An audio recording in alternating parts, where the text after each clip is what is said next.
I also think that we are fed information from a very young age about what is realistic and what is not. When you are asked what you want to be when you grow up, you are very celebrated if you say you want to be a doctor, if you say you want to be a lawyer. There are a certain handful of kind of life paths that are routinely celebrated because they are seen as realistic. And if you do anything outside of that and you're on kind of a journey of exploration, that is highly discouraged. Hello, Clovers. Welcome to this week's episode of She's So Lucky. My name is Les. I am your host. This podcast is all about creating our own luck. And some weeks I sit down with guests to talk about either how they created their own luck or to get their tips and strategies for creating their own luck or helping us create our own luck. And some weeks I'm here solo and it's just you and me. And today is one of those days where it is just you and me. And today's episode is all about why we need to stop being so realistic and why being realistic is getting in the way of your luck. Now, this episode is inspired by a little experiment that I've been running on my TikTok page all summer. If you follow me on TikTok, you may have seen that I have just been posting a lot more content of me talking directly to the camera in ways that I typically reserve for this podcast. Or if you don't follow me on TikTok, you should, and I will leave my TikTok linked in the show notes so that we can connect there because I'm really actively trying to grow that community. TikTok, is a little controversial because who knows how long we'll have it and what's happening there. But from a content creator perspective, it really is the platform to be on. It's just the best way to get in front of new people. I have noticed that when I'm more active on TikTok, I get a lot more opportunities. It helps the podcast. And so earlier this summer, I really had to kick it into gear and say, girl, you are being passed over for opportunities because you're playing on TikTok and you're not good playing, you're bad playing, and you're not being consistent. So I challenged myself to post on TikTok every day at least one video of me talking to the camera directly for 60 seconds. And I had no thoughts on niche or what that would be about. Just at some point every day when I have time, I open up the app, turn on the camera, and I talk for 60 seconds, and what comes out, comes out. And then I supplement that with other content like podcast clips or a trending sound, or if there's something cute that I want to do, I do it. But every day I have been on that app for a minute now, talking for at least 60 seconds. And it has been a really great experiment because it's helped me be a lot more consistent. It's helped me feel a lot more comfortable talking over on that app because while I'm very comfortable speaking from a podcast perspective where I'm in studio and I am usually prepared with what I'm going to say and I know that it can be edited before it goes live, TikTok does feel a little bit more off the cuff and that has been a little bit more intimidating. But I'm tired of people basically having me fucked up. Like, the people who are getting opportunities are the people who are really active on TikTok. And I know and feel confident that I have a lot to offer content-wise, and I know I'm that girl, but I get passed over for opportunities a lot because I'm not consistent. So it's really helped me with being consistent and just not overthinking content too much. And so honestly, every day it's like, what can I talk about for 60 seconds today? And at the very beginning of this experiment, one of the first videos that I posted was about why we collectively need to stop being so realistic if we want to be more lucky. Now, I've been in a space over the past couple of months where I've really been back in my manifestation bag, and I've just been back in my trying to mentally feel better bag because the spring for me was very tough.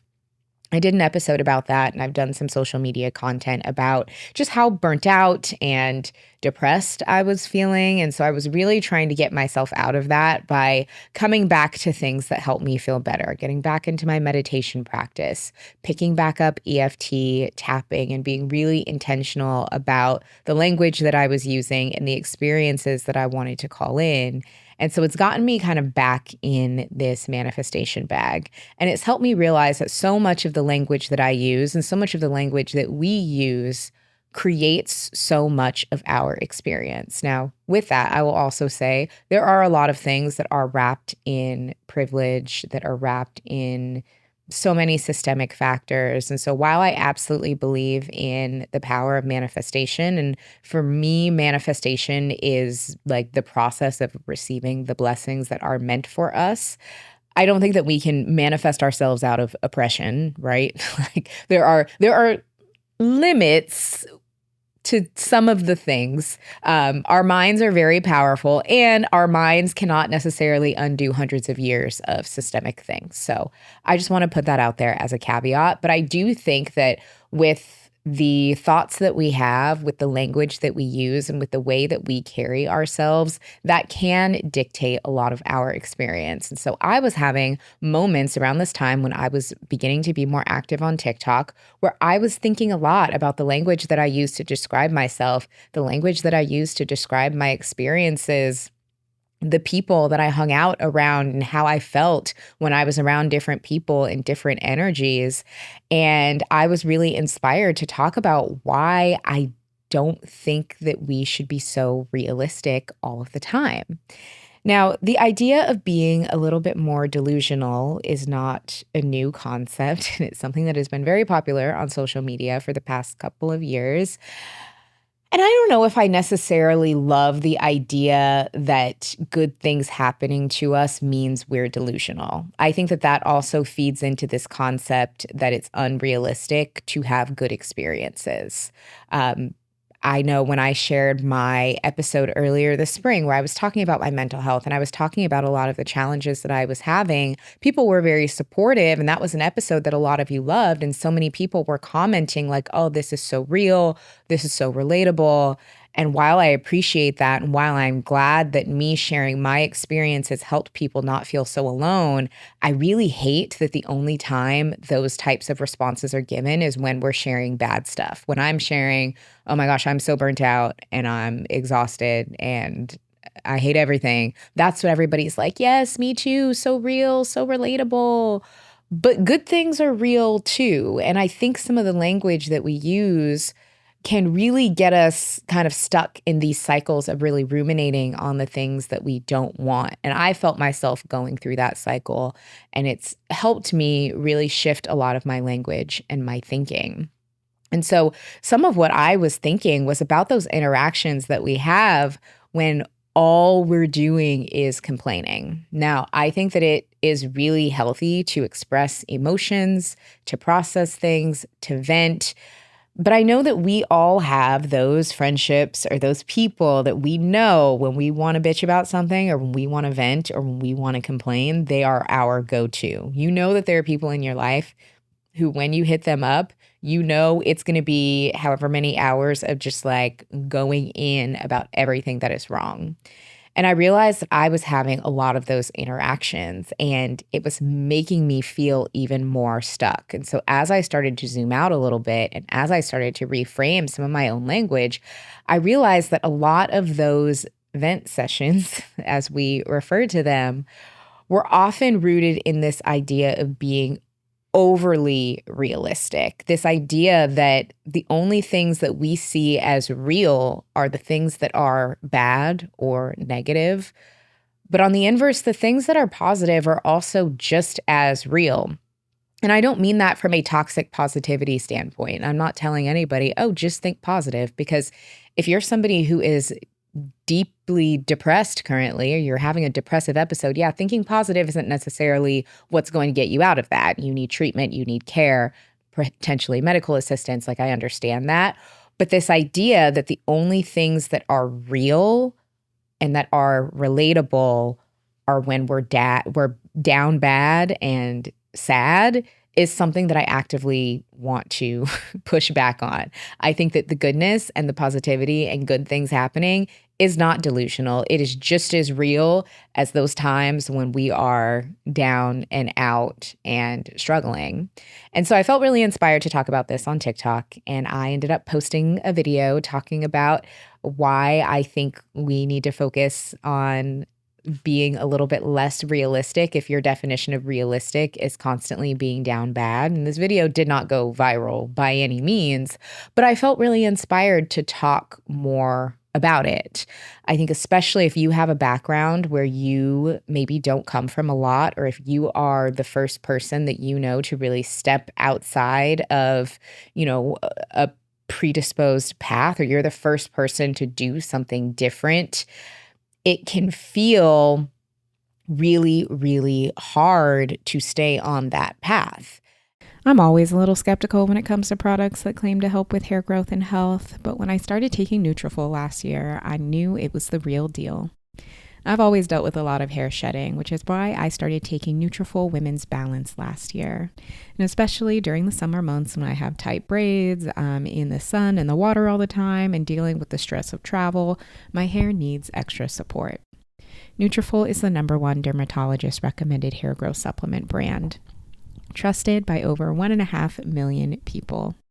You can feel good about putting it in your body. It's backed by peer-reviewed studies and NSF Contents certified, which is basically the gold standard for supplements. And they don't just test ingredients, they test the full formula to make sure it actually works. Things like hair counts, texture, and shedding. The science is solid. It fits into my routine really easily. No prescription needed, and I love that the subscription comes with free shipping, one-on-one naturopathic doctor consults, and even a Headspace meditation membership. It's all about supporting your hair journey in a holistic way. See thicker, stronger, faster-growing hair with less shedding in just 3 to 6 months with Nutrafol. For a limited time, Nutrafol is offering our listeners $10 off your first month's subscription and free shipping when you go to Nutrafol.com and enter the promo code BALANCEDLESS.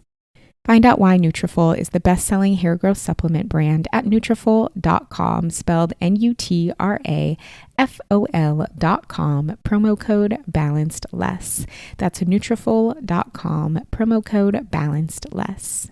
When I first had the idea for this podcast, it wasn't polished. It wasn't even public. It was just me, a notes app, and a bunch of voice memos I recorded and initially was too afraid to share.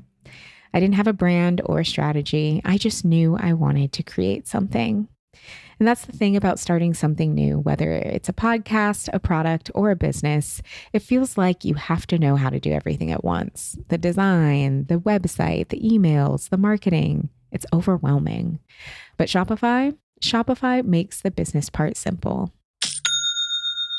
Shopify is the commerce platform behind millions of businesses around the world and 10% of all e-commerce in the US. From household names like Mattel and Gymshark to everyday creators like me when I was just starting out. They have hundreds of ready-to-use templates to help you build a beautiful online store that matches your brand. You don't need a tech background, just your vision and some time. If you need help along the way, Shopify has AI tools that'll write product descriptions, optimize your photos, and even generate discount codes. Their built-in email and social tools make it easy to launch campaigns and reach your people wherever they're scrolling. And the best part is you're not on your own. With 24/7 support and world-class tools for everything from inventory to shipping, Shopify is like having a business partner that actually knows what they're doing. So if you've been sitting on a big idea, this is your sign. Turn your big business ideas into with Shopify on your side. Sign up for your $1 per month trial and start selling today at shopify.com/balanceblackgirl. Go to shopify.com/balanceblackgirl. Again, that's shopify.com/balanceblackgirl. Let me just say, Simply Pop is exactly what I didn't know I needed. I've been on a lookout for a drink that's fun, fruity, and just feels good to sip on this summer, and Simply Pop is that and more. This is a prebiotic soda, not to be confused with probiotic, that's made with real fruit juice and comes in 5 amazing flavors: pineapple, mango, lime, strawberry, citrus punch, and fruit punch. Now, personally, I'm a citrus punch girl right now because it's bright, it's juicy, and seriously tastes like summer. It's got that soda fizz without feeling too heavy or overly sweet. And here's what makes it a staple for me. There is no added sugar. It's sweetened with juice and monk fruit extract. So it tastes amazing, but you don't get that sugary crash after. Plus, it has 6 grams of prebiotic fiber to support gut health and a bonus of zinc and vitamin C for immune support. I mean, talk about a drink that has benefits. So whether I'm headed to a shoot, winding down after a workout, or just craving something fun and fizzy in the afternoon, Simply Pop is that go-to. It's fun, it's a little nostalgic, and honestly, it gives flavor that pop. So if you want to try it for yourself, find Simply Pop and any of its 5 juicy flavors by visiting cokeurl.com/simplypop. That's cokeurl.com/simplypop. And it's often because you're being told to be realistic. You are having other people's doubts and fears and insecurities and potentially shortcomings spoken into you. And realistic is basically being in the trenches in a lot of ways. And I just want to speak a little bit more encouragement to the people who maybe don't want to repeat that cycle and who want to step out of that. I know I certainly feel that way as somebody who has become more entrepreneurial despite not necessarily having that modeled to me by people in my life. Having a hometown that is, a lovely place, but people don't really leave. People don't really step out and go to other cities or travel or really do things to have other experiences where I'm from. And I remember my first few years out of college, I worked at a local company, or a company that had a really big local base in the city where I lived, even though it is nationally known. And over the past few years, that company has had some really unfortunate incidences that have landed it in the news for not so positive reasons. But at the time, this was seen as a really prestigious place to work. So me landing a job here right out of college, I had so many people say, this is it. This is as good as it can get. This is as good as your life is going to get working at this company. You better stay here for 30 years and get a pension, even though they stopped giving out pensions literally the year that I started at the company. So that wasn't going to happen anyway. But I was constantly being fed this messaging of this one thing that to me felt a little mediocre. And that's not to say that anybody who works there is mediocre, but I knew that my life had the potential to be so much more. And I felt mediocre staying in this really small bubble that I no longer felt suited me. Being told that that was the best that I could possibly have, or that was the most that I could possibly strive for, or that was as good as my life could get when I was the one living it, and it actually didn't feel very good at all, took a really, really long time for me to step out of that and to be willing to try anything differently. And I spent so many years stuck in that place because I had an inkling that there was more for me, but I was constantly being given messaging to stay small, to stay here. You'll never do any better. This is the best that you can do. And I wish that I wouldn't have wasted so much time stuck in that space, whether it was in those jobs, in that city, in relationships that were there. I really wish that I would have had the confidence to step out and to believe that there was more for me sooner. And often it was because where I'm from, even the opportunities that I had, even though to me, I knew that I felt called for more, in a lot of ways, were still more than what other people were getting. And while I do have a sense of gratitude for that, again, that is measuring my own potential against other people's definitions of what they believe is possible for them. And so it was a multiple year process to really begin to understand what was possible for me. And even now, being almost a decade out of that, I think I left that company in 2016. So we're coming up on a decade of being out of that situation and of, me doing a lot of other things with my life and my career now that I could have only dreamed of then. I think I've still only scratched the surface of what's possible for me because we don't know all of what's possible for us. And there truly is no limit to what's possible for us. And I had to come to a point where it was like, I don't really care what other people are doing. I don't care what other people think is realistic. I don't care what's happening in this industry. And if people think that opportunities don't exist elsewhere, or if people don't think that someone like me should be able to get those opportunities, I know that I have my eye on a prize, and it's either that prize or something better. And I don't really care if other people think it's possible or not. And in having that mindset shift almost 10 years ago of beginning to wonder, what else could be possible outside of this really narrow definition that other people are trying to give me. It was my first experience into stepping out of other people's definition of what is realistic. And then I started questioning a lot of people around me. And then I started questioning some friendships that I had and some work relationships that I had and some romantic relationships that I had, where I realized that compatibility can only go to a certain point if there are people who are okay with a certain level of stagnation. And that doesn't mean that you can't still, have friends who do different things. Or if you're someone who desires to leave your hometown, that you can't still be friends with people that are in your hometown. I absolutely believe that you can. And I think that those types of relationships can still be important to keep you connected to where you come from in a way, but it means you got to know who to go to for what. So if you have people in your life who are constantly speaking doubt and limiting beliefs over you, then those are the people to maybe hang out with and to talk about surface level things. Maybe you can, talk about Love Island or whatever it is the kids like to talk about these days. Maybe those are the people who you can catch up with and talk about more surface level things and talk about maybe what you're watching on TV or what you're listening to, but then have other people in your life who are those expanders who get your dreams and who encourage you to think bigger, and have those be the people that you talk about your dreams with, and have those be the people that kind of push you a little bit more.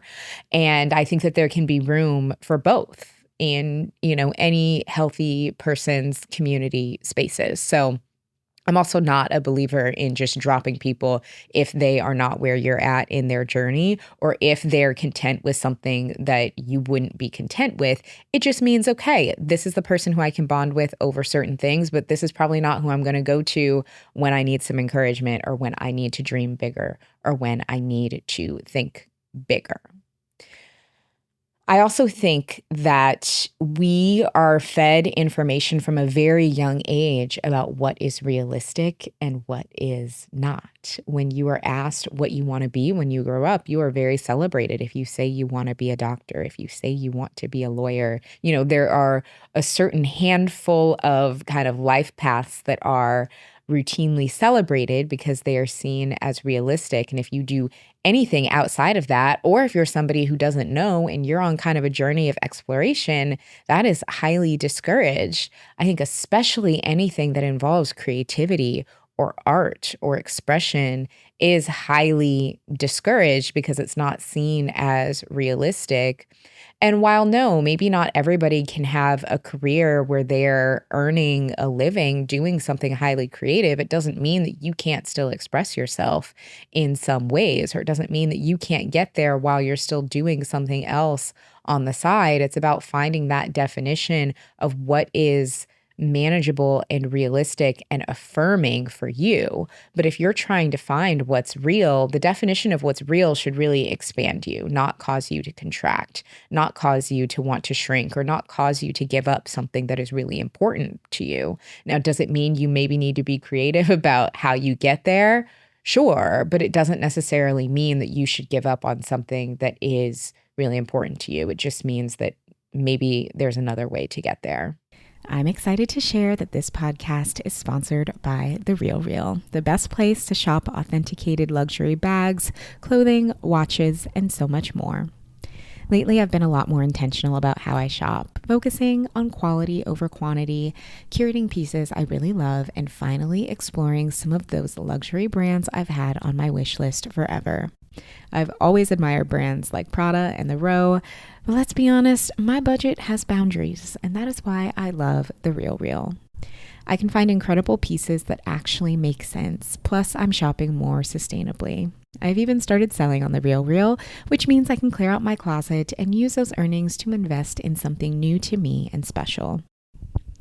What I love most is that The RealReal makes luxury feel attainable. You can score pieces from Gucci, Fendi, and so many more at up to 90% off retail.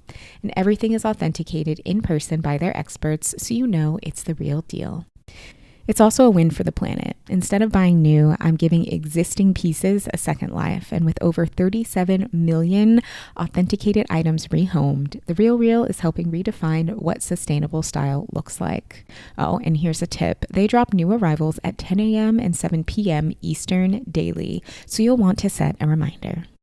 The RealReal is the world's largest and most trusted resource for authenticated luxury resale. With thousands of new arrivals daily, no one does resale like The RealReal. And now you can get $25 off your first purchase when you go to therealreal.com/lucky. That's therealreal.com/lucky to get your $25 off. Start shopping now at therealreal.com/lucky. This time of year always pushes me to check in with myself, physically, mentally, all of it. One of the most helpful things I've added to that process is Function Health. I joined Function because it's the only health platform that gives you access to the kind of data most people never see and the insights to actually take action. Inside Function, you can test over 160 biomarkers, from heart health and hormones to toxins, inflammation, and stress. You can even access MRI and CT scans, all tracked in one secure place over time. That's why top health leaders like Dr. Mark Hyman, Dr. Andrew Huberman, and Dr. Jeremy London are all behind Function Health. Function has helped me finally stop guessing and start knowing what's actually going on in my body so I can give it what it needs. Your results are personalized and come with insights from real doctors with no pressure to buy supplements or anything else.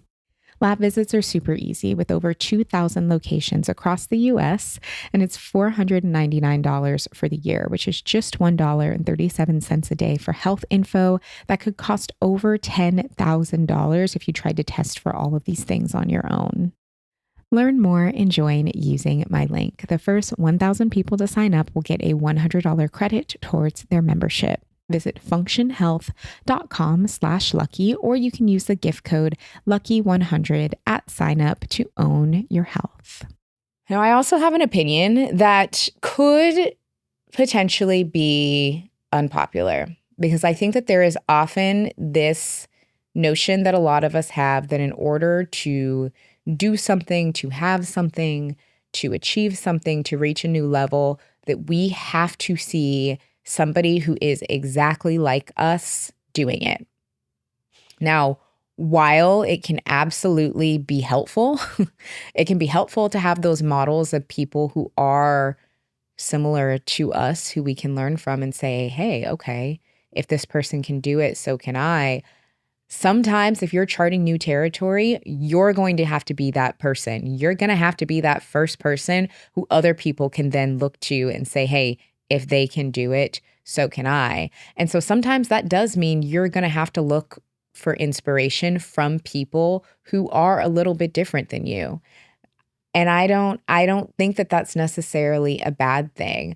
So many of us have shared experiences, but also so many of us have a unique combination of experiences. And so if you're waiting for somebody who mirrors your exact lived experience to inspire you to do anything, you might be waiting for a really long time, because not everybody is going to have your exact same combination of experiences and is going to want what you want. So you got to learn how to take the meat and leave the bones. So if you see something that is happening, and maybe that something that's happening that's good for a person, maybe they've done something really creative or something interesting or had a really cool milestone or created a cool business, but because they have a different background than you, you automatically think, well, I can't do that. I can't do that because she comes from XYZ, or because this person is that, or that person is that. You're going to have to overcome that feeling if you want to get to your version of that. And yes, if somebody has a different background than you, if somebody has more privilege than you, if somebody is maybe a little bit more well-connected than you are, then yeah, your version of that may not look identical to theirs because maybe they're working with different resources, but it doesn't mean that what you want isn't possible. And when we immediately count ourselves out because we see people who are different than us achieve something, and we assume that's why, we're not doing ourselves any favors. We have to create whatever our version of that is. And so we can take the inspiration to see, okay, yeah, this person created this business and they were given X amount of funding, and maybe I have tried and I'm running into challenges. Well, maybe I'm meant to take a different path to get to that point. This is inspiration that something is possible. Maybe I'm asking the wrong person. Maybe I'm taking, a little bit of a detour to get there. But if we count ourselves out and we just assume that something isn't possible for us, purely because someone who doesn't mirror our identical lived experience hasn't done it yet, you are closing yourself off to so much of what could be possible for you, because maybe you are the one who is meant to be that blueprint. Maybe you are the one who is meant to be that model. And I know you're like, oh my God, Les, I'm so tired of being the blueprint. I'm so tired of being that model. Listen, trust and believe. I understand. When I tell you how tired I am of being the first one to do something, when I tell you how tired I am of being the blueprint and how young of an age that started for me and how much I have had to work through it in therapy, I understand. And I also unapologetically, relentlessly have a life that I want. And so instead of succumbing to that pressure, it means that I'm in therapy to learn how to work through it and reprocess those emotions and learn how to transmute that into something else, because I refuse to have anything less than what is meant for me. And I refuse to have anything less than my highest potential. And so, yes, it is pressure. It is hard. It is exhausting. That is when we rest. That is when we use our tools. That is when we lean into our support systems. That is when we reprocess those feelings. And then we get up and then we continue. I had also shared a video. This was part of my little TikTok experiment. I also posted a shorter version of it to Instagram as well, where I was talking about part of being a lucky girl, right? Because that's what we're doing here. And a lucky girl can be a gender neutral expression, because we're beginning to have more and more clovers of different genders tuning into the show. Part of being in that lucky energy is not the absence of obstacles. It's not the absence of mistakes. It's not the absence of challenge. It is your rebound rate. And that doesn't necessarily mean that you just don't process things or that you don't feel your feelings, right? I had some people kind of arguing with me in the comments that the term bounce back rate, and maybe there is a better term for it, but I don't know. That's just how my brain works. And this is my podcast, and those are the words that I choose to use. That bounce back rate can imply that people just need to get over things quickly. And I don't necessarily mean that. That's not what I was saying. And I do think that when there are big challenges that we have and things that require a lot of processing, then yes, we absolutely should process those things. But I do think sometimes, myself included, we can get down and we can stay down over things that actually don't need to get us down as much as they do, right? We can sometimes get tripped up over culminations of little things. It's like those days where everything goes wrong and it's a bunch of little things that have us ready to crash out.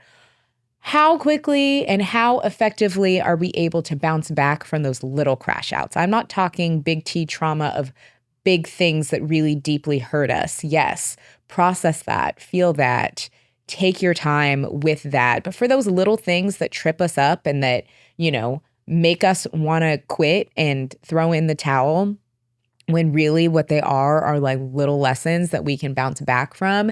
That is what I'm talking about when it comes to bounce back rate. Like, I will be totally honest with you, and this is a perfect example. These braids, I hate them, actually. I absolutely hate them. I showed them a photo of what I wanted and described what I wanted, and it was not this at all. I actually don't like the way these turned out at all. I had a mishap where I was trying to cut off some of the extra hair, and I ended up cutting off almost a whole braid, some of my hair included, within hours of getting them done. And that was very upsetting as somebody who is on camera and knew that I then, right after getting it done, had to record a bunch of podcast episodes and had to record a bunch of content. But that is an example of what is, in the grand scheme of things, a very small mishap. That is not something that requires a lot of emotional processing. It means that for a few weeks, unfortunately, I'm not going to like how my hair looks, but because I invested already time and money into getting it done, it is what it is. And These podcast episodes and this footage will live on forever, but in the grand scheme of things, I'm going to take these out in a few weeks. And it doesn't mean that I don't still show up to the studio to record. It doesn't mean that I didn't still pick up my phone to do my 60-second TikToks. It means I had that moment of disappointment, and I was real disappointed when I cut my own hair. That was a really humbling moment, unfortunately. But it doesn't mean that I didn't still do what I needed to do. And within 30 minutes of that whole mishap, I'd still picked up my phone to record my 60-second video that I committed to. The very next day, here I am in the studio recording these episodes because I have a commitment to my community to show up every week and to create this content. And also, I know where I want to be in life, and where I want to be in life requires me to show up in this studio, even sometimes when I'm not feeling it, when I don't want to be on camera, when I don't like how things are coming together.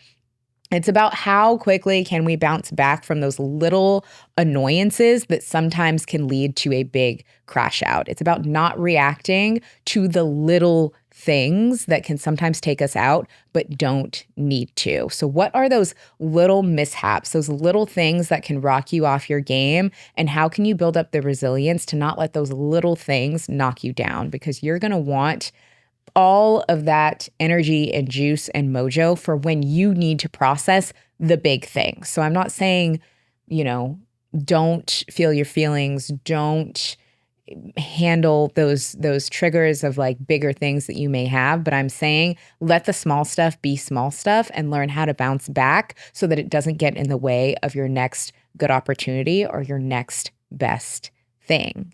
And I think sometimes when we get so focused on letting the smaller things get us down. And again, I'm talking small things. Like, I don't like how my hair looked. I don't like how I look in that top.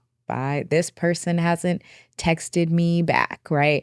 Those little things, we get so focused in that because, again, that's realistic that we can miss the forest for the trees. We can forget what is that bigger thing that I'm working towards. And is this thing that is actually in the grand scheme of things a pretty small blip on my radar, and also very small in terms of what's going on in the world. How am I going to not let this stop me from doing what it is I need to do? Because that good stuff is also realistic. Because my big dream, it's also realistic. Because that thing that I really want to have, that goal that I want to reach, whether that's a work goal, whether that's getting in shape, whether that's starting a business, whether that is a certain relationship that you want to be in that sounds too good to be true, that's also realistic. Nothing is too good to be true if you are willing to believe that you deserve it, and if you're willing to do what it is you need to do to be in alignment with it. So I want you to remove the idea that anything is too good to be true, that anything is not for you, because I promise it is so possible for you. And it may not look like it looks for someone else. It may not be exactly what it is for someone else, but I firmly believe that you deserve everything that is on the desire of your heart. Now, do you believe you deserve it? And sometimes the ways that we treat other people actually hold up a mirror to what we believe we deserve. So if you see someone else that has a good thing, what is your response to that? If your response is to feel a way about it, or if your response is to be nasty about it, that could hold up a mirror to what you believe you deserve. Because why does it bother you that this other person has a good thing? It doesn't mean that you can't have a good thing. There's no finite cap of good things that are available in the world, even though that's what we've been programmed to believe, especially as women. We're so often taught to be in competition with one another, because if we can continue shrinking ourselves and being in competition and competing and tearing each other down, then we can be too exhausted to take up space and to do the things that we know we really want to do. But if we can learn how to take a step back from that and to see that for what it is, and if we can learn that there is no cap on goodness, if we can learn that what is available to us is not on a budget, like we as humans may be on a budget, but what is available to us in life is not necessarily, we're able to tap into so much more. And we honestly just feel better. It feels good to not be a hater. It feels good to not feel a certain way when you see good things happening to other people. And that's not to make you feel bad. If you do, we're human. We all have those moments where we see something and we're like, oh, I wish that was me. But how can you take that and how can you spin it to then show you what is possible? Even if that person who has that thing is different than you, it's still possible for you. So how can you learn how to transmute that energy? And how can you say, that's a new version of what is realistic. If I can think it, then it's realistic. If I can see a version of it, even though what's meant for me might be a different version, then I think that that's realistic. And when we are on the other side, when we have people in our lives who are telling us about their big dreams and about, the things that they would love to have, let's make sure that we're not the ones who are also trying to dim their spirits and come at them with what's realistic. Now, granted, do all things within reason, right? If there is somebody who is like, I'm going to quit my high paying job to do XYZ business, and they haven't even started said business, there is a way to communicate. Now, friend, we might have things out of order here. Is there another path you can take to get to where you want to go, as opposed to, raining on their parade and telling them all the reasons why they can't do it and trying to speak doubt and limiting beliefs into them? That is also why I don't love the language around being delusional, because I do think sometimes it can be dangerous. Like, yes, we are all people of the world. We all, unfortunately, are subject to capitalism and our government and so many things that are really challenging and that deplete us in a lot of ways. So yeah, there are certain ways that we have to move in these systems in order to be safe and to navigate them, while still having our well-being intact. So that's why I don't love this whole idea of just be fully delusional and just quit and everything will work out. I firmly believe everything can work out, but we have to be smart with how we do it. But being smart doesn't mean speaking doubt and disbelief into it. It means, how can we find solutions? How can we create a plan? How can we align with what it is that we want? And how can we create an environment for ourselves and for our communities for those opportunities to really thrive and prosper? That is what being a little bit more unrealistic means to me. And that is the energy that I would love to see so many of us have collectively, that I think we genuinely need, because the past 5 going on 6 years have been really freaking hard. And I especially think since the pandemic, there has been something that has shifted. And I know so many of us have seen it, particularly on social media, where people are just mean and can't wait to be mean to one another and to say something nasty. And I think it's because collectively there has been so much pain. And unfortunately, the powers that be, they're trying to inflict more pain on us. They're not necessarily helping. So what can we do to help one another, right? What can we do to try to minimize the amount of pain that is around us for ourselves and for other people? How can we lead with a little bit of kindness and start to create these new definitions of what we see as possible, so that more people can believe in themselves and not need to spew so much nastiness that any of us is subject to being on the receiving end of at any time? So I want you to think about, what is one way that you can maybe be a little bit less realistic? What is one goal or aspiration or thing that you would really love to do or achieve or have or experience that you've maybe talked yourself out of? And what would it take for that to be possible for you? And it may not be tomorrow. It may not be next week. It may not perfectly fall out of the sky. But I do think that if you approach it like it is a problem that you are looking to solve, and you get really creative with those solutions, I believe that whatever it is going to be possible for you. And so, your homework upon listening to this episode or watching it, if you're on YouTube, is to journal on that. What is something that you've talked yourself out of that you thought you were being realistic by casting aside? And what would it take for you to start believing in that thing again?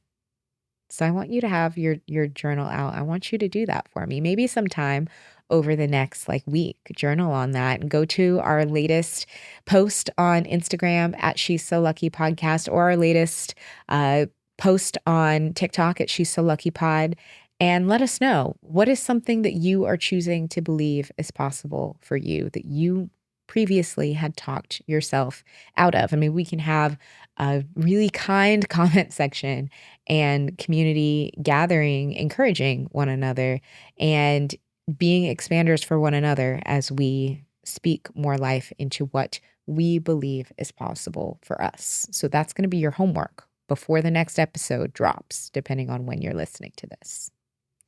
So that is what I have for you today. Thank you so much for listening to this week's episode of She's So Lucky. If you are not already subscribed to the show, please make sure you subscribe. You can subscribe on YouTube, on Apple, on Spotify. Let's connect on social media if we haven't already. I will have my handles linked in the description so that you can follow me on Instagram. You can follow me on TikTok and see these videos, y'all. I'm trying to keep my little 60 seconds going, okay? And grow the community over there. And also you can follow at She's So Lucky Pod on Instagram and TikTok. Thank you again for tuning in, and I will see you next week.